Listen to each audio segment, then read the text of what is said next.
থাইল্যান্ডে first 2 days আমরা কোথায় স্টে করেছিলাম সবকিছু নিয়ে থাকছে এর blog. So let's start everyone. কেমন আছেন সবাই?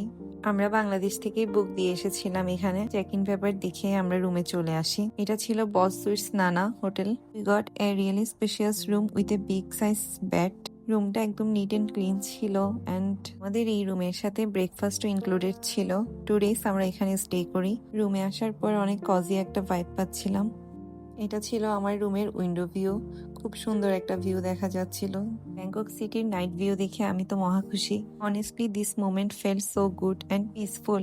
তারপর আমরা কিছুক্ষণ রেস্ট নিয়ে চলে আসি ইন্ডিয়ান রেস্টুরেন্টে ডিনার করার জন্য।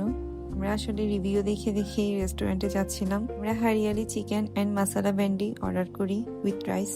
খাবারটা টেস্ট ছিল ভালোই। পরে আমরা চলে আসি মোস্ট ফেমাস 7-Eleven-এ, যেটা অলমোস্ট প্রত্যেক জায়গায় দেখা যায়। প্রত্যেকটা টুরিস্টের এই শপটা খুব ফেভারিট। যেখানেই ঘুরতে গিয়েছি সেখানে 7-Eleven আমি এক্সপ্লোর করেছি। এখানে অনেক রকমের ইন্টারেস্টিং ড্রিঙ্কস অ্যান্ড স্ন্যাক্স পাওয়া যায়। আমরা এগুলো ট্রাই করতাম এক এক দিন এক একটা। আপনাদের কার কার 7-Eleven ভালো লাগে আমাকে জানাইন।